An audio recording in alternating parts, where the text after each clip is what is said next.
আসসালামু আলাইকুম সুপ্রিয় দর্শক মণ্ডলী, আপনারা নিশ্চয়ই জানেন যে বাংলাদেশ জামাত ইসলামী সম্প্রতি একটি জোট গঠন করেছে, নির্বাচনী জোট, আসন সমঝোতা। তো সেখানে এনসিপি নামের একটা কিংস পার্টি হিসেবে পরিচিত ইসলামী আন্দোলন, যেটা শাসনতন্ত্র আন্দোলন, একসময় শাসনতন্ত্র হিসেবেও নাম ছিল, নাম চেঞ্জ হয়ে ইসলামী আন্দোলন হয়েছে চরমনায়। এলডিপি, কর্নেল অলি আহমদ, জাকপা, শফিউর রহমান প্রধানের সন্তানদের আরও অনেককে নিয়েছে জামাত ইসলামের জোটে। 190টা জামাত ইসলামের থাকবে 300-র মতো, বাকি 110টা সিট ছেড়ে দিয়েছে নির্বাচনের জন্য। তো এ বিষয়ে আমি এপিসোড বলেন আর কি বলে এটাকে কন্টেন্ট বলেন, আমি আরও এ বিষয়ে কথা বলবো।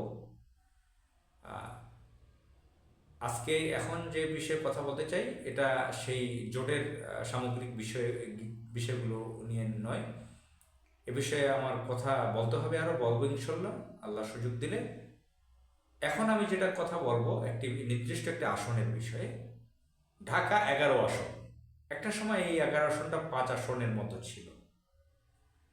তো এই 11 আসন ঢাকার বাড্ডা, রামপুরা, বনশ্রী, বসুন্ধরা, সলমাইত, নতুন বাজার, শাহজাদপুরের কিছু এলাকা, আরও কিছু এলাকা নিয়ে এই 11 আসন। তো এই 11 আসনে বাংলাদেশ জামাত ইসলামী প্রার্থী করেছিল অ্যাডভোকেট আতিকুর রহমানকে। অ্যাডভোকেট আতিকুর রহমান একসময় বাংলাদেশ ইসলামী ছাত্র শিবিরের কেন্দ্রীয় সভাপতি ছিলেন। তিনি জামাত ইসলামের একটি অঙ্গ সংগঠন শ্রমিক কল্যাণ ফেডারেশনের নেতা। তিনি সুপ্রিম কোর্টের একজন আইনজীবী। তিনি ভালো একজন বক্তা, খুবই ভদ্র একজন ব্যক্তি, সজ্জন ব্যক্তি, একজন তরুণ পলিটিশিয়ান, রাজনীতিবিদ। ব্যক্তিগতভাবে তার সাথে আমার খুব ভালো পরিচয় নেই, তার নামটা অনেক আগেই শুনতাম ছাত্র জীবন থেকে। তবে তার আপন ভাই সাইফুর রহমান সোহাগ, যিনি আমার খুব ক্লোজ বন্ধু একজন, আমরা একসাথে ছিলাম ছাত্র জীবনে।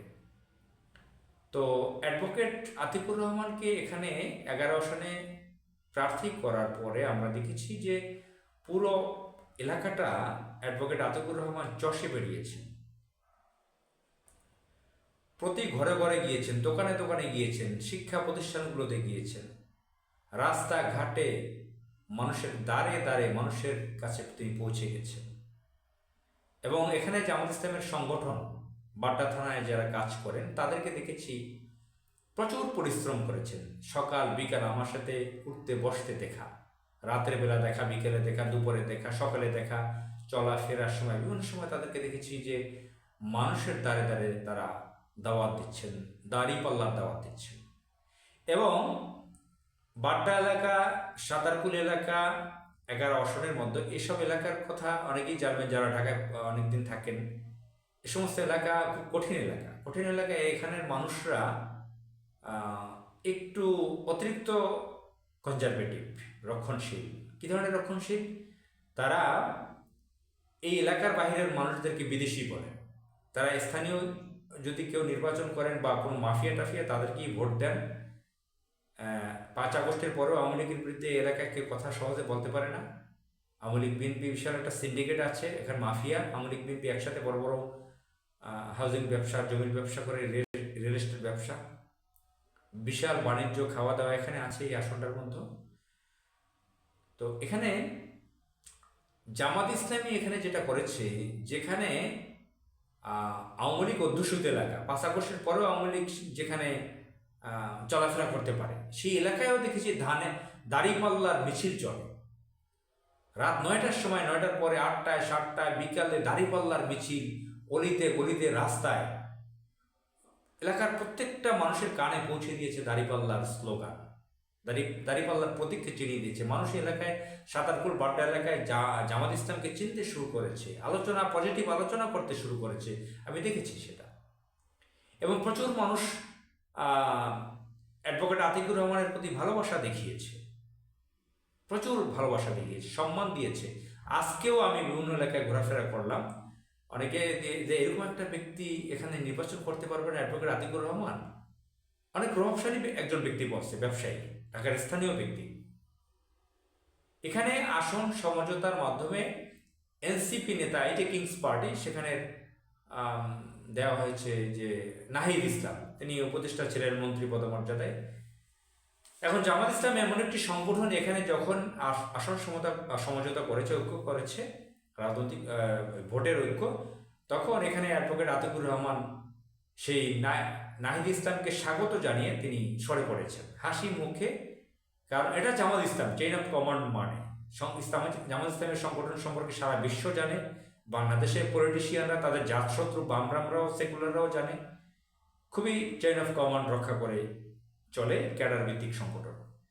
তো তিনি এই সংগঠনের নেতৃত্বের প্রতি সম্মান জানিয়ে, চেইন অফ কমান্ড মেনে তিনি সরে পড়েছেন স্বাগত জানিয়ে।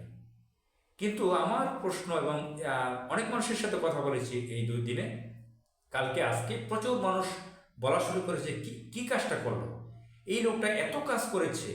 অ্যাডভোকেট আতিকুর রহমান ব্যক্তিগতভাবে অনেক সম্পদশালী, টাকা পয়সার মালিক না, কিন্তু তিনি প্রচুর পরিশ্রম করেছেন এবং এখানে সংগঠন নিবেদিত প্রাণ, নিজেরটা খেয়ে পড়ে দৌড়িয়েছেন। আমি তো এলাকার বাড্ডা থানার সংগঠনকেও দেখেছি, প্রচুর কাজ করেছে। এমন একটা এলাকা নাই, রাস্তা নাই, গলি নাই, দোকানপাট নাই, বাসা নাই, যেখানে এই দাঁড়িপাল্লার এখানে প্রতীকের স্টিকার নেই, পোস্টার নেই, ফেস্টুন নেই, ব্যানার নেই, এবং মিছিল গিয়েছে প্রত্যেকটা এলাকায়, গলিতে মানুষের কাছে দাওয়াত গিয়েছে, লিফলেট গিয়েছে, বাসাবাসি গিয়েছে।